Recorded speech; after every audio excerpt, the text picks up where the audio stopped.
morning po sa inyo lahat. Kamusta ang araw nyo? Best day ever? Best day ever. Praise the Lord. Okay. Alam niyo po, sa bawat opportunity na nakakatayo po ako dito ay nakaka-bless po. Kasi hindi nawawala ang iyak. Sorry na po. Kasi mainit po talaga. Pero si Lord po ang gagalaw sa araw na to. Amen. Sabi mo sa katabi mo, si Lord to. Si Lord to. Amen. Maganda yung pag-uusapan natin ngayon. Medyo paalala lang itong preaching na to. Sabihin mo sa likod mo. Sis, Brad, paalala lang pala to. Okay, sino dito nakaranas ng Sunday school? Sunday school. Sino nag-Sunday school dito? Okay. Medyo babalikan natin ha. Kasi nasanay po ako magturo sa mga bata. Titignan ko po kung effective din sa inyo. Sa mga may edad. Okay. Joke lang. Okay, may edad na rin po ako. Ang ganda pa ng pag-uusapan natin na ngayon, isang paalala sa atin sa buhay ng isang Bible character na may power. Sabihin nyo nga, power. Alam nyo ba lahat tayo binigyan ng Diyos ng power? O baka yung, sinong hindi nakakalam na may power ka, biglang nabigla ka na, oh, may power pala ako. Sinong may alam na may power ka? Pag-uusapan natin mamaya yan, ha? Hindi, magandang power po ito. Pinagpipray ko nga kay Lord kung laliman pa natin yung pag-uusapan natin tungkol sa character na ito. Nakita niyo ba yung post ko? Ang title ko po ay Just Once More. Sabi niyo nga, Just Once More. Isipin niya mamaya kasi may gagawin tayo mamayang maganda. Okay, just once more. Sige po, bago tayo mag-start, gusto ko po panoorin itong clip na ipapalabas ko. Balik Sunday School tayo. Okay lang ba? Balik Sunday School. Siyempre, childlike heart, di ba? Okay. Let's watch this clip. Stories of the Bible. Samson and Delilah. This is Samson, who was the last judge of Israel. Samson was very strong, and he was supposed to bring God's people victory over their enemies, who were the Philistines. Now Samson fell in love with a woman named Delilah. Oh, hey there. Hi. And the Philistines came to Delilah What's going on? and convinced her to find out what the secret to Samson's strength was. They promised her a great amount of money if she could do this. Now you're talking. Hey. Come in. So Delilah said to Samson, "Please tell me what makes you so strong and what would it take to tie you up securely?" Well, Samson replied, "If I were tied up with 7 new bowstrings that have not yet been dropped, I would become as weak as anyone else." You ain't here. So the Philistine rulers brought Delilah 7 new bowstrings, Look what I got. go on, try. and she tied Samson up with them. Haha, see? Oh no, Samson. She cried out, "Samson, the Philistines have come to capture you." But Samson snapped the bowstrings, Let me at him. so the secret of his strength was not discovered. Hey, wait a minute. Afterward, Delilah said to him, "You've been making fun of me and telling me lies. Now please tell me how you can be tied up securely." All right. Samson replied, "If I were tied up with brand new ropes that had never been used, I would become as weak as anyone else." Let me try. So Delilah took new ropes and tied him up with them. See? Oh no. And again Delilah cried out, "Samson, the Philistines have come to capture you." What? Where? Let me at him. But again Samson snapped the ropes from his arms. Oh, come on. Yeah. Then Delilah said, "You've been making fun of me and telling me lies. Now tell me, how can you be tied up securely?" All right, I'll tell you. Samson replied, If you were to weave the 7 braids of my hair into the fabric on your loom and tighten it with a loom shuttle, I would become as weak as anyone else. Now we got him. So while he slept, Delilah wove the 7 braids of his hair into the fabric. Again, she cried out, "Samson, the Philistines have come to capture you." Let me at him. But Samson woke up and yanked his hair away from the loom and the fabric. You gotta be kidding me. Then Delilah pouted, "How can you tell me I love you when you don't share your secrets with me? Come on. No. You've made fun of me 3 times now, and you still haven't told me what makes you so strong." She tormented him with her nagging day after day until he was sick to death of it. All right already. Finally, Samson shared his secret with her. "My hair has never been cut, for I was dedicated to God as a Nazirite from birth. If my head were shaved, my strength would leave me, and I would become as weak as anyone else." Well, that's it. Thank you. Delilah realized he had finally told her the truth, Hey, you. so she sent for the Philistine rulers. "Come back one more time," she said, "for he has finally told me his secret." So the Philistine rulers returned. Oh, Samson. Delilah lulled Samson to sleep. And then she called in a man to shave off the 7 locks of his hair. Samson's strength left him. Then she cried out, "Samson, the Philistines have come to capture you." When he woke up, he thought, "I will do as before and shake myself free." Oh, what's going on? But he didn't realize the Lord had left him. So the Philistines captured him and took him to prison.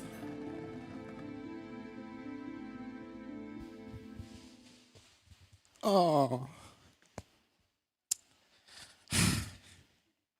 Parang nasad kayo. Oh. Alam niyo, it's the same reaction that I was expecting. Alam niyo, nung pinalabas ko yan sa JCA, lahat ng estudyante, ang sad kasi, no? Nasa iyo na lahat ng lakas na binigay. Ikaw na yung, kumbaga, ikaw yung Superman nung panahon na yun. Bumigay ka pa. Sadali lang.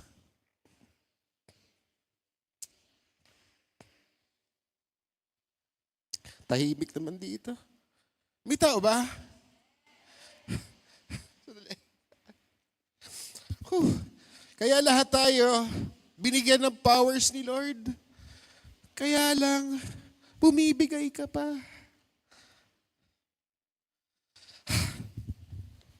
Inom lang po ako. Parang bumigay ako. Okay, amen. Isang kang 1, 2, 3.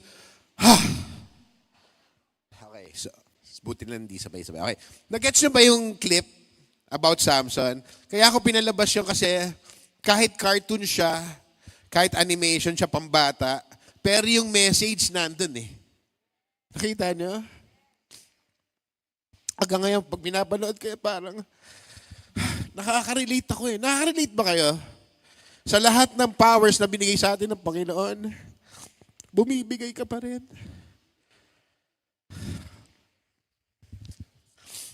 Sadali lang. Ayaw ah. Pinractice ko na to eh. Okay. Anyway, you can see the story of Samson in Judges 14, 15, and 16. Actually, si Samson, medyo special siya kasi yung storya niya, 3 chapter, kanya lang. Pinag-usapan yung buhay ni Samson. Kasi si Samson is very blessed.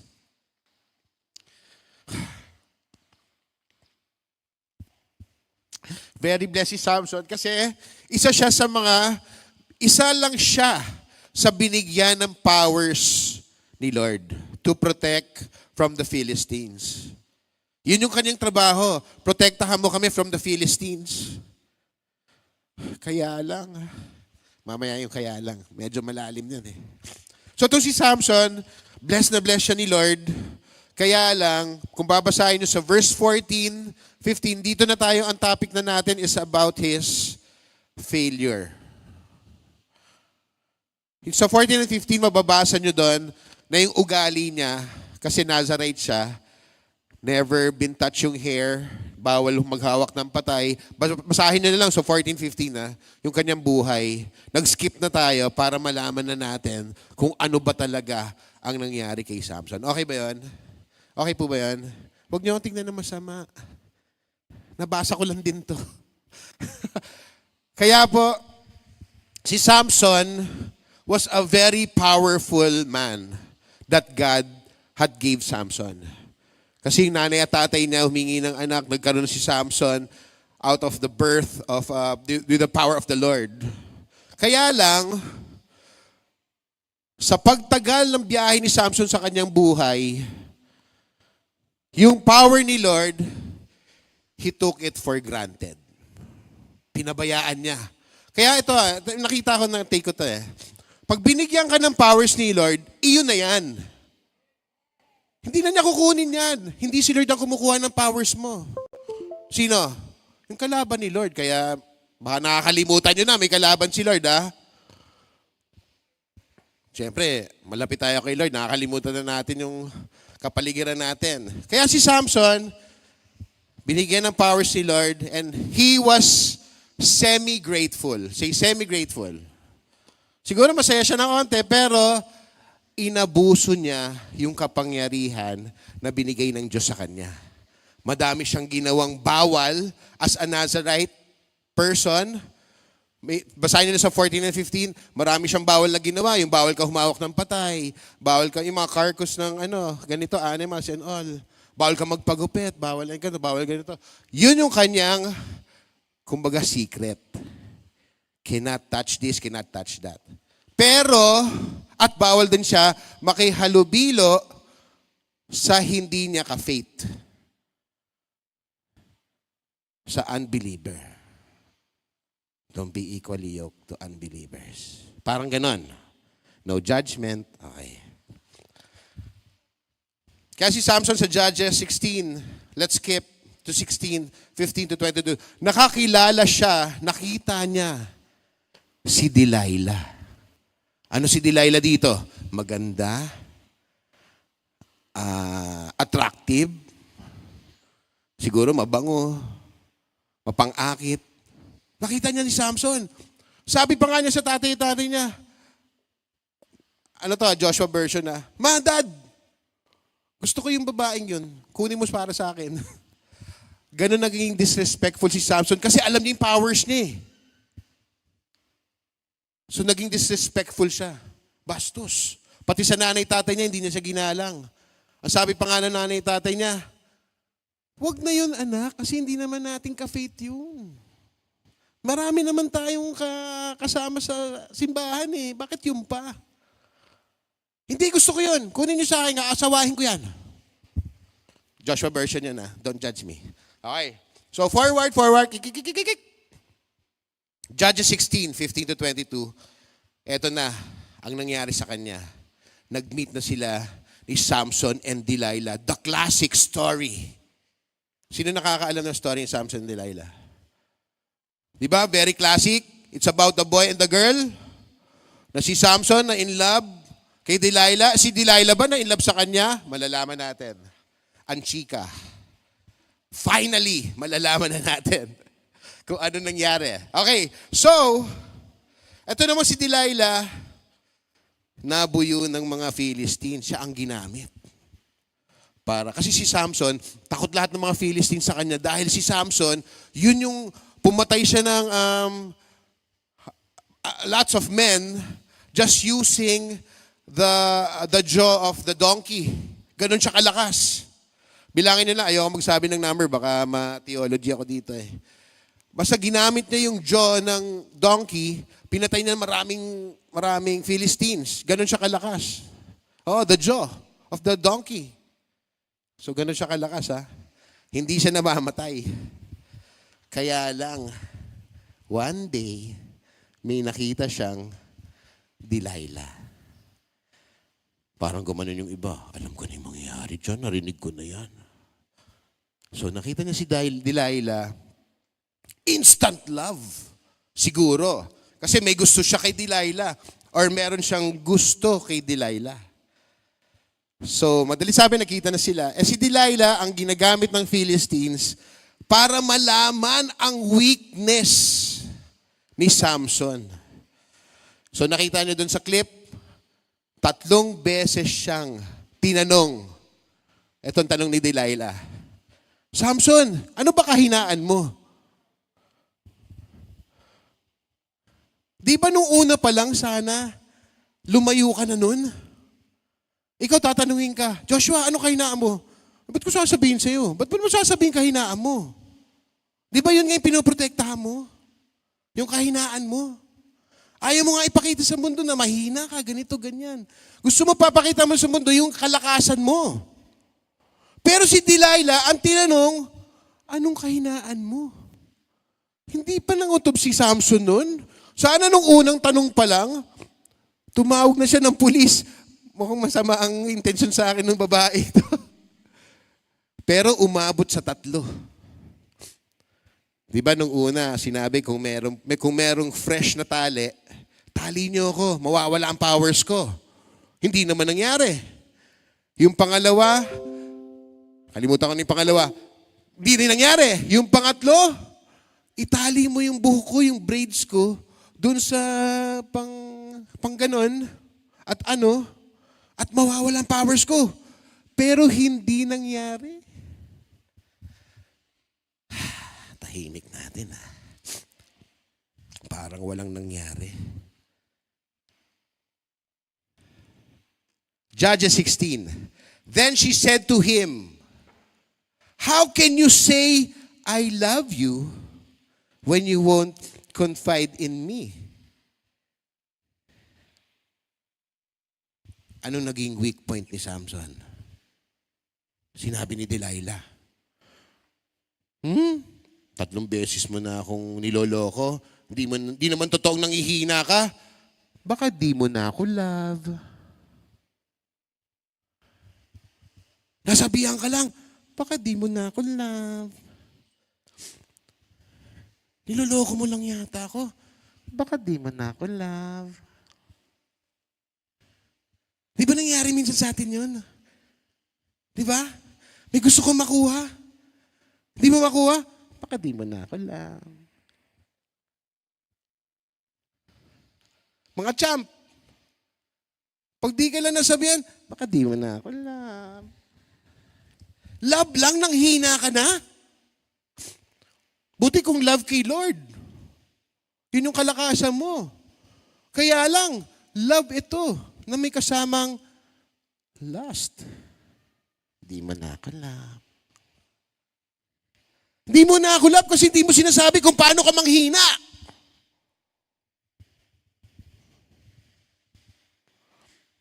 Agree ba kayo doon? Tatanungin ko sa inyo, uy, paano ka ba manghina? Hindi mo sasabihin? Bakit di mo na ako love? Asan ang love doon? Gusto mo malaman kung paano ka manghina, tas love? Bakit mo gusto malaman kung paano ako manghina?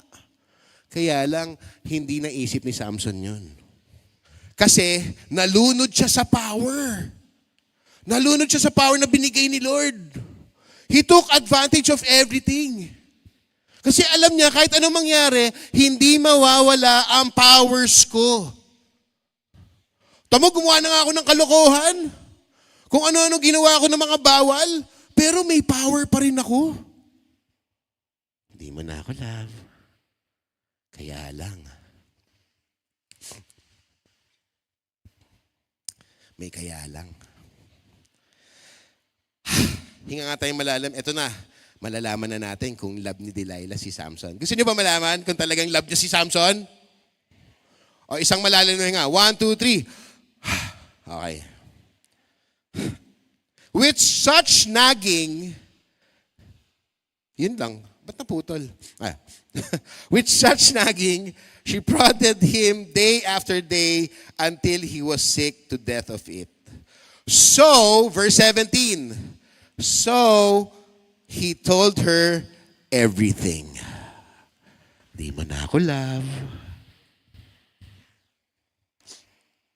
Sasabihan ka lang, di mo na ako love, sasabihin mo na yung secret mo. Bilis mo namang bumigay. Samson. Samson hindi kayo. Wala akong ginajudge dito Samson. Uy. So he told her everything. No razor has ever been used on my head. He said, because I have been a Nazarite dedicated to God from my mother's womb. If my head were shaved, my strength would leave me. Buti na lang. Hindi pa po ito nasi-shave. Kusa lang ko nang wala. So hindi tayo kasali doon. Thank you, Lord. Okay. My strength would leave me and I would become as weak as any other man. Hindi mo na ako love. Kita mo? One word. Bumigay ka. Ano yun? You don't love me. In English, you don't love me. Si Delilah to nagsasalita, hindi si Lord Kasi pag si Lord nagsabi nun, you don't love me, yari ka. Si Delilah to nagsasalita.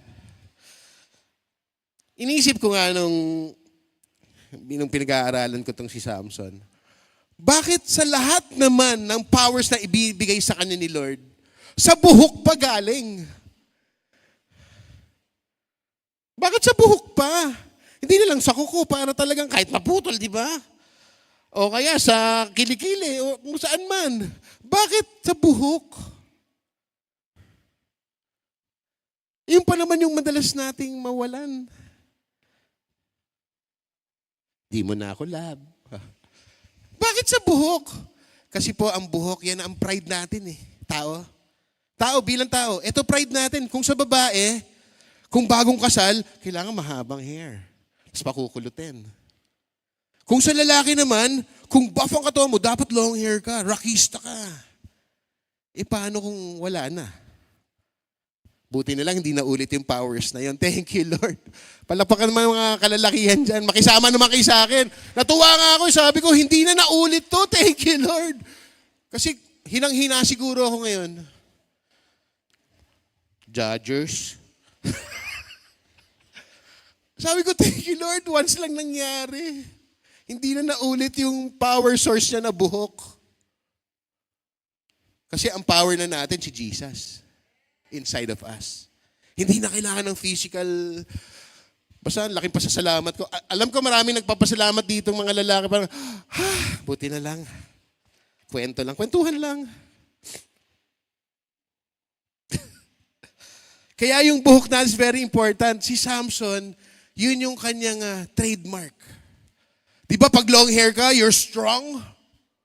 Kaya pag medyo nagre-receding hairline ka na, nagwiwig ka pa. Para, di ba? Macho. Pag uwi mo naman sa bahay, tatanggalin mo, tapos malagay ka pa. Kaya buhok. Ako lang yan wala naman, di naman explain sa Bible. Okay. So when Delilah, verse 18. Ready, malalaman na natin. Ang chika. When Delilah saw that he had told her everything, di mo na ako love. He told her everything because of that one phrase. She sent word to the rulers of the Philistines, come back once more.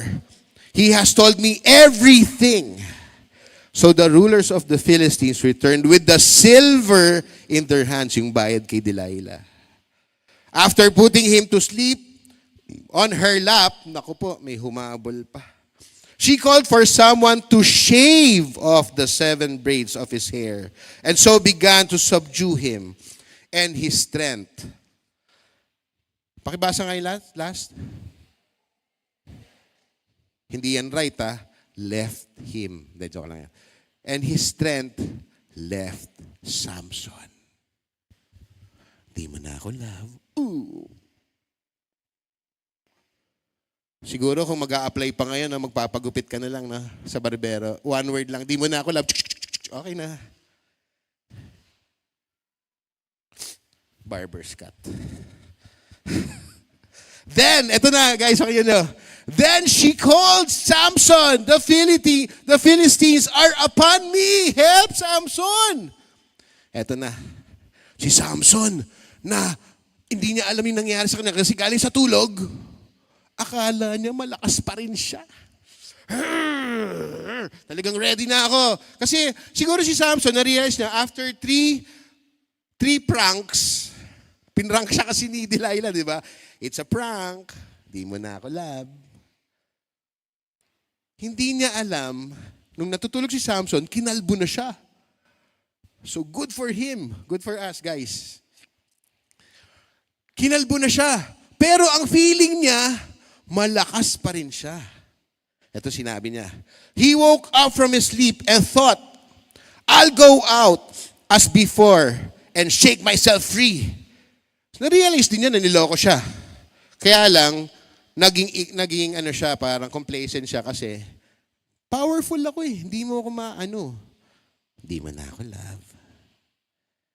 But he did not know that the Lord had left him. Then the Philistines seized him, gouged out his eyes, and took him down to the Gaza, binding him with the bronze shackles. They set him to grind the grain in the prison, but the hair on his head began to grow again after he had shaved. So para may pag-asa pa. So hindi siya love ni Delilah. Yun ang 100 peso question. Hindi po siya love ni Delilah. Sino pa si Delilah dito? Si Delilah kasi represents the world. The world. Ito yun. The world that is confusing and daming temptation. And the story is not about the boy and the girl.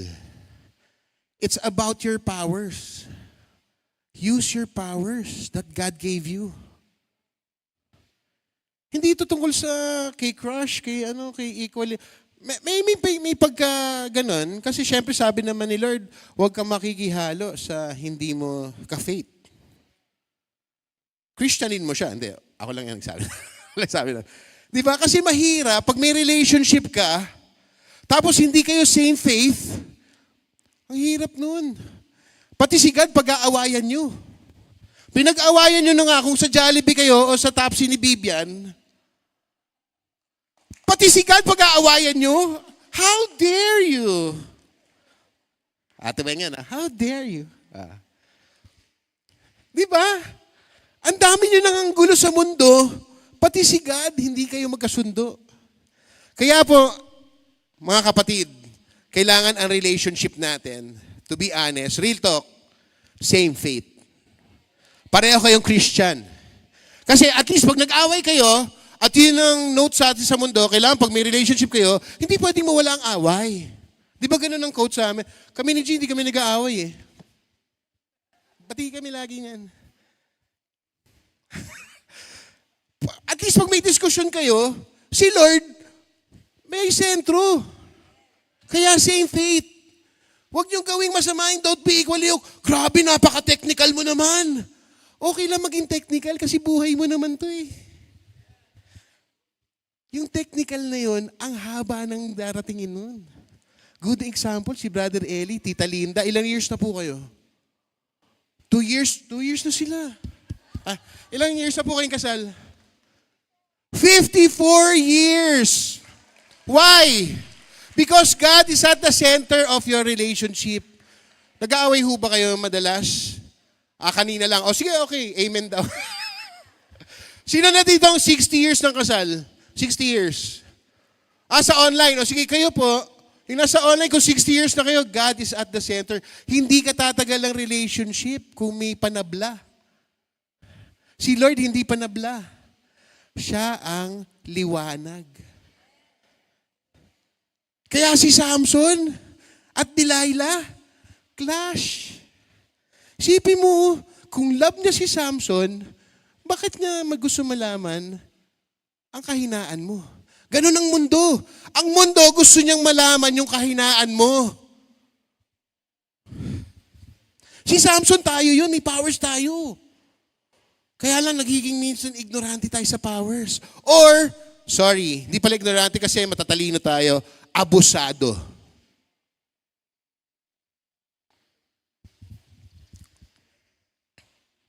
That's the right word for us. Ina-abuse natin yung powers na binigay ni Lord. Give you an example. Here are 3 powers that God gave us. Do you want to know? Okay. Para malaman nyo yung mga pinagsasabi ko dito. Number 1. God gave us the power to think. So basic. Kasi kung wala kang power to think, you cannot walk, you cannot stand, you cannot breathe, you cannot smell, you cannot taste. Wala eh. So that's your power. Power to think. You always ask the Holy Spirit to give you wisdom and knowledge. Para kung may mga desisyon kayo sa buhay, hindi kayo bibigay sa, di mo na ako love. Minsan dali mo bumigay eh. Di mo na ako love. 5 words. Di mo na ako love. 6 pala. Di mo na ako love The power to think. So every decision must be from the Lord. Every decision, alam nyo na yung katotohanan. Kaya alam mo, sinishare natin yung katotohanan sa ibang mga kaibigan natin. Di ba? Kasi para hindi rin sila lugi. Alam mo namang ikaw lang di lugi, sila din dapat. Malaman nila. Na yung power, lahat tayo binigay ng powers ni Lord. The power to think. Kaya buhay ka pa. Number 2, the power to speak. Diba, there's death and life, the power of the tongue. Kasama yan speaking. Kung anong kinonfess mo, mangyayari. Kung anong sasabihin mo, it is done.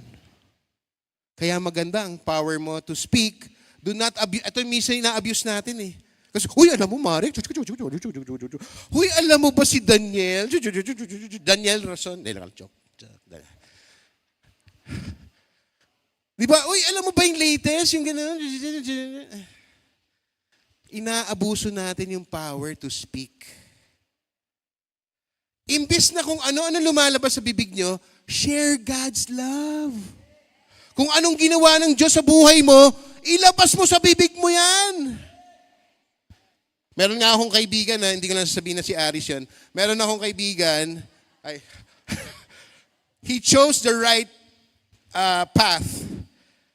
Sa kanya nila itanong kasi baka chismis yun. Okay lang ba, Bre? Konti lang. Meron akong kaibigan na si Aris Rome, secret lang natin. Kahapon, nag-share siya dahil ang prayer niya kay Lord, gusto niya magsimba every Sunday and Saturday. At gusto niya mag-serve dito. Yung kumakanta dito kanina, hindi ko natuturo kung sino. Gusto niya mag-serve kay Lord. Kaya lang, may harang. Yung secret na lang natin, baka marinig niya Yung work niya, hindi siya pinapayagan mag-off ng Saturday, Sunday. Pero ang heart's desire niya, gusto ko mag-serve kay Lord. So nakipaghagil siya kay Lord. Nagkikipag-usap siya. Lord, paano ba to? Ganito. Kayo nagbigay ng trabaho sa akin, pero Lord, sobra na. Gusto ko pong mag-serve sa church. 100%. Alam niyo, ginawa sa kanya? Gumawa ng paraan si Lord para lumisan siya dun sa trabaho na yon. At paglisan niya sa trabaho na yon, biglang may tumawag sa kanya. After 30 minutes, pre, kamusta ka na? Ano ba yan, pre? Ay, wala ka pala, sorry. Pre, kamusta ka na? Ganyan. O, busy ka ba? O, ito, ganito. O, kailangan ko ng sa trabaho. Boom! Kita mo yung heart's desire niya. He wants to serve the Lord. He put God first in his life. The power to speak. Think, speak. Confession niya yan God first, sa bibig. God first. Nalito ako dun Number 3, the power to choose. The power to think, the power to speak, the power to choose. So ikaw, huwag na natin gayin si Samson. Kung ano-ano pinipili. Sasabit naman. Feeling ko, alam niyang sasabit siya eh. Kaya alam, mayabang kasi. Alam niyang sasabit siya, 3 beses ka ba namang tinangkaan yung buhay mo? Tapos sa pang-4, di ka pa nangutob? Alam kong alam niya eh. Di lang sinabi. Pero alam ni Samson na dilubyo na yung buhay niya, pero mayabang eh. Kasi alam ko powerful ako eh. Di mo na ako love. Uy, nawala yung buhok. Hindi alam ni Samson na totoo pala pag pinutol yung buhok niya at binulag pa siya. Ganun tayo minsan. Very confident tayo. The power to think, speak, to choose. Very confident. Gusto ko to, gusto ko to, gusto ko to, gusto ko to. Kinonsulta mo na ba kay Lord? Gusto ko to, gusto ko to, gusto ko to. Alam na ba ni Lord yan? Pinag-pray mo na ba kay Lord? Lord, okay lang ba? Gusto ko to. Choose wisely.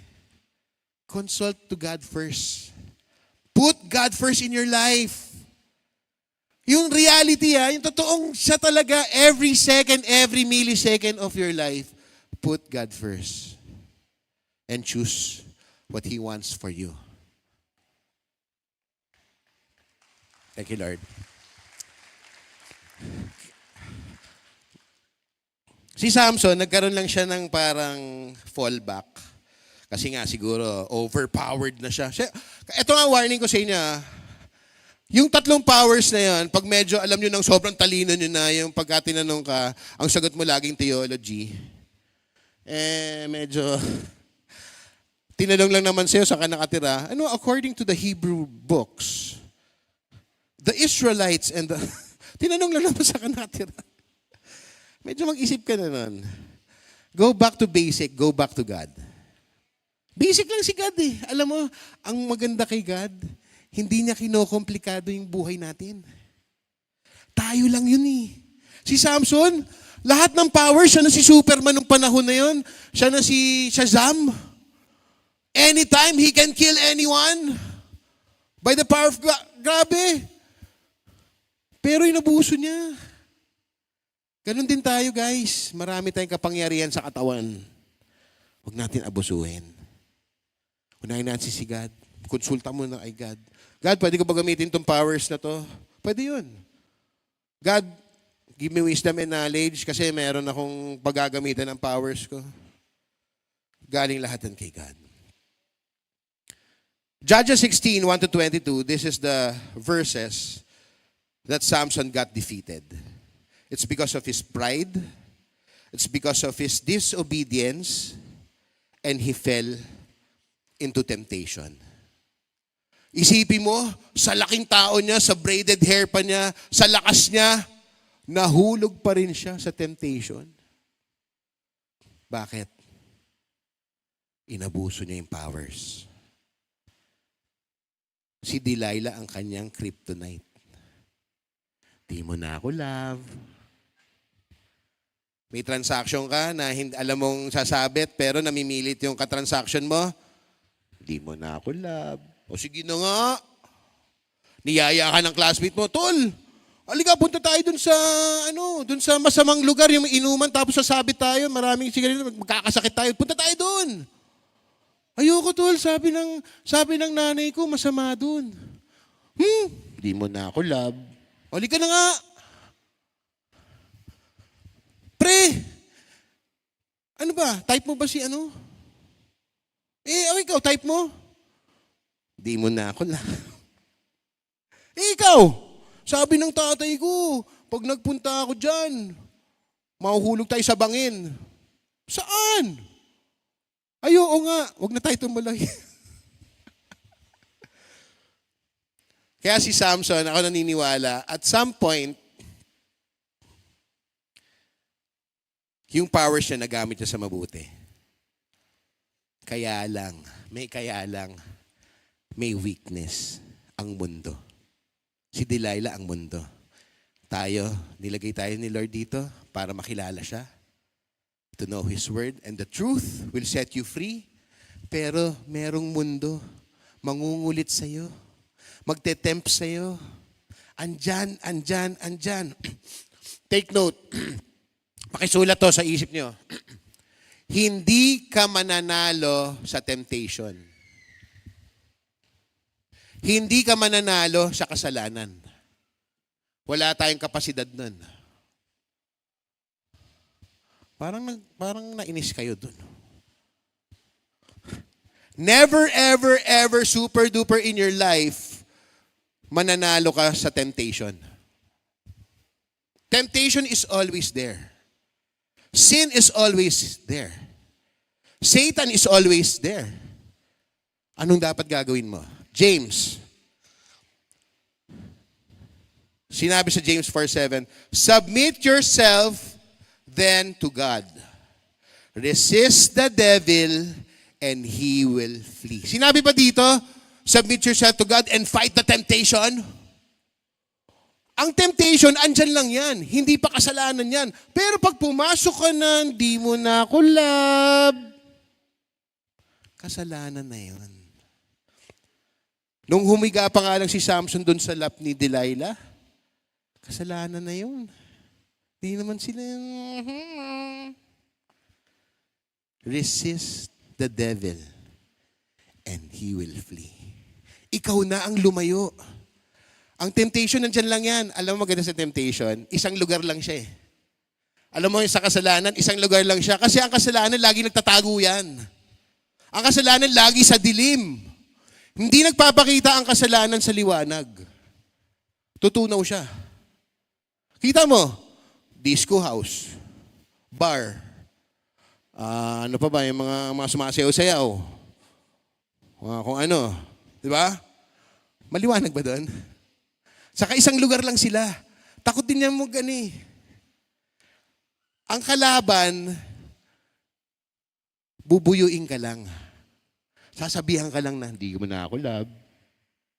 Anong gagawin mo? Pagugupit mo ba yung buhok mo? Ibibigay mo ba yung secret ng buhay mo? Yung powers mo? Na binigay sa'yo ni Lord para gamitin mo sa maayos? Or you'll just flee from temptation? Flee. Get away from temptation. Kung alam nyo ng masama tong lugar na to, huwag mo nang puntahan, paparada ka pa doon. Kung alam mong sinabi na nga ng nanay mo, anak, huwag ka na magpunta dyan. Sorry, ma. Anak, huwag ka na magpunta dyan. Hindi nakakatuwa dyan. One time lang, ma. Sige na, gusto ko lang ma-feel. Di mo na ako lang. Sakit. Pinalo pa rin. Hindi pa ako 34 years old na, hindi pa. Tapos ang dami-daming yaya sa mundo. Alam mo ang yaya, hindi naman mangyayari kung hindi ka nagpunta. Ang mundo hindi lalapit sa'yo, ikaw ang lumalapit sa mundo. Si Delilah, nandun lang sa bahay niya, si Samson ang kumatok. Gets niyo? Nananahimik si Delilah sa bahay niya, si Samson ang naghabol. Ano nangyari siya? Kalbo. Di mo na ako. Ay, sorry po. Malapit na rin.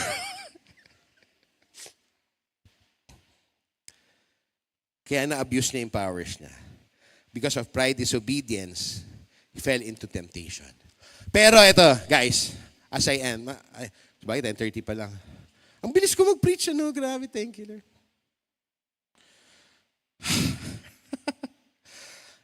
Ito na yung pinaka. Pero ito guys, huwag kayong mawalan ng pag-asa. Okay pa ba? Tutuloy ka, tatapusin ko lang. Okay lang? Kasi baka mabiting kayo pag uwi nyo sa bahay. Yun na yun. Ito na. Judges 16. Ito na, nahuli na si Samson, nabulag na siya. 16:26. Samson said to the servant who held his hand, "Put me where I can feel the pillars that support the temple, so that I may lean against them." Now the temple was crowded with men and women. All the rulers of the Philistines were there. Sorry po. May naalala lang ako.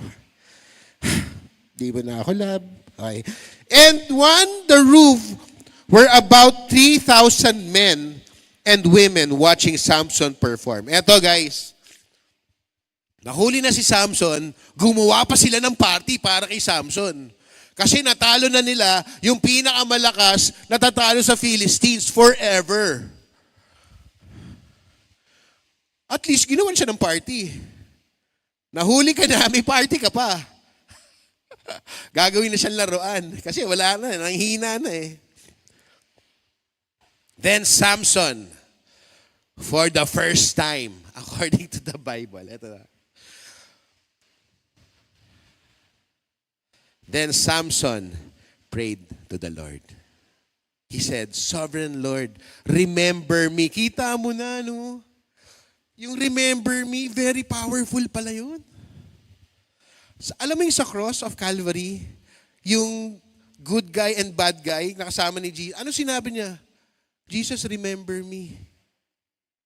Kinonek ko lang. Kasi parang, di ba, remember me pag nandun ka na sa bingit ng kamatayan.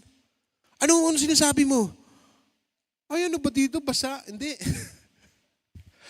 Nasunog ka na, ay, ang init naman. Hindi. Di ba, Lord, remember me, help me. Wala lang, added lang yan. Bonus. Sovereign Lord, remember me. Please, God. Eto na, medyo repentant na siya. Please, God, strengthen me just one more. Just once more. And let me, with one blow, get revenge on the Philistines. For my 2 eyes, because he was blinded, minsan nabubulag din tayo sa mundo. No? Yun yung resemblance nun eh. Wala ka nang powers, binulag ka pa. Alam ba't binulag ka? Para hindi mo nabalikan yung katotohanan. Andun ka na lang. Nabulag ka na sa mundo eh. Kaya habang may chance na hindi ka pa bubulagin, umalis ka na doon. Umalis ka na doon sa mga pinagagawa mo dati, mga bisyo mo. Yung mga bisyo niya na binalik sa bisyo mo. Yung mga barkada mo na wala namang maibigay kung di hingi. Mga kaibigan mong puro kabig. Sa mga business mo na alam mo namang uutang ka na naman, layuan mo na yan. Magtiwala ka kay Lord. Yung powers na binigay sa'yo, magtiwala ka 100%. Hindi man yung resulta ngayon, pero may resulta. Huwag kang makulit, huwag mo kulitin si Lord. Basta may result. Alam na ni Lord kung anong kailangan mo. Maghintay ka lang. Huwag kang bibigay. Sabi mo sa katabi mo, huwag kang bibigay. Di mo na ako love. Kaya si Samson, mahal pa rin siya ni Lord. Ganon tayo kamahal ni Lord. Bumigay ka na, mahal ka pa rin ni Lord. Sipin mo, binastos mo na yung powers ni Lord. Ang bigat na word niyo, binastos mo na, inabuso mo na, mahal ka pa rin ni Lord. Pero huwag niyo gagawin yan, ha? Huwag niyo gagawin yan. Mahirap ang judgment day nun. 29. Then Samson reached towards the 2 pillars on which the temple stood, bracing himself against them. His right hand on the one and left hand on the other. Ito na yung classic story ni Samson. Diba? Makikita niyan sa mga t-shirt, sa mga poster. Hindi po kayo si Samson yan. Samson said, kasi nag-repent na siya eh. Ito yung repentance niya. Samson said, let me die with the Philistines. Then he pushed with all his might, and down came the temple on the rulers and all the people in it. Thus he killed many more when he died while he lived. Kita nyo, at his last breath, humingi siyang tawad kay Lord. In his own way. Humingi siya ng tawad. Lord, wala na eh. Dihado na tayo. Bigyan niyo lang ako ng just once more. Boom! At lahat nung nagpa-party sa kanya, pero bawal lang yun pumatay. Bawal pumatay. Pinapakita lang sa atin dito. Hanggang sa huling hininga niyo, mahal ka ni Lord. He will fight for you. Hayaan niyo si Lord mag-fight for you. Kaya yung temptation, you cannot fight temptation. Kumbaga, dihado ka lagi dun. Pakakagating ka, papadamahin ka lang ng konti. Siyempre, hanggang makaabot ka sa ganito, makaabot ka sa ganyan, hanggang lulong na lulong ka na, kumukuha ka na ng mga kung ano-ano mga gamit para masustain lang yung kalulungan mo. Makikipag-away ka na sa mga tao para masunod lang yung gusto mo. Saan ang galing? Ikaw ang lumapit. Like Samson, siya ang kumatok. Pero ang magandang balita dito mga kapatid, sa panahon natin ngayon, nang namatay si Jesus sa cross, hindi lang one chance ang binibigay sa atin. Second chance, third chance, fourth chance. Kaya lang, nakakasawa naman kung puro ka chances. Ayusin mo na yung buhay mo. Iwanan mo na yung temptation. Resist the devil. Resist Delilah. And flee from that situation. And go to God. Go to His light. Receive His love, His power. The power to think, to speak, and to choose. God is always there. God is always there. To enhance your power. To be successful in life. For your family. For your loved ones. For your future family. God is always there. Huwag kang bibigay, kapatid.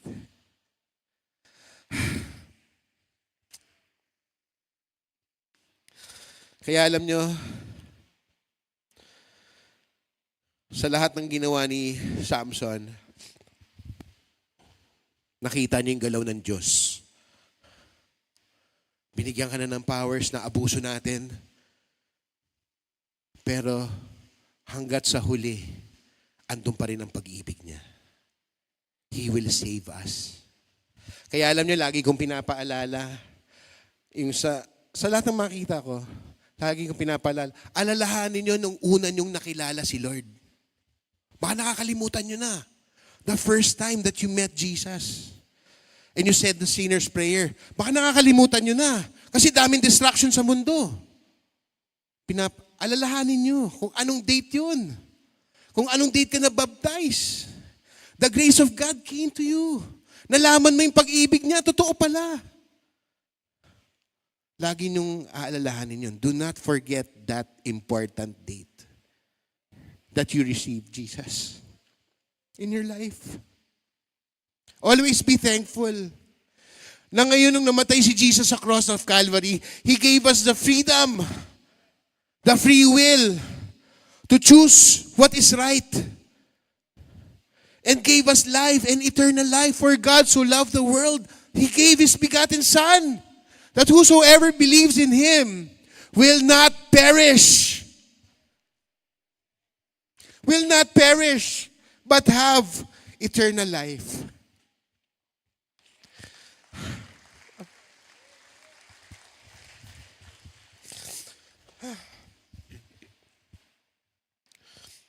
Kaya alam nyo, Samson had his last chance. I will end with this. Because he repented to God and asked for one last time.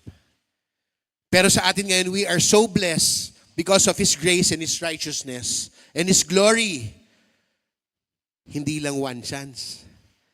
Pero wag natin abusuhin. Reminder lang, wag natin abusuhin yung mga chances na binibigay sa atin ni Lord. Kasi may kalaban pa rin, baka nakakalimutan nyo na. Yung kalaban, pag nakakita rin ng chance yan sa'yo, may pagkakataon siya sa buhay mo. So don't give the devil a foothold. Kahit yung kilay mo, wag mong ibigay.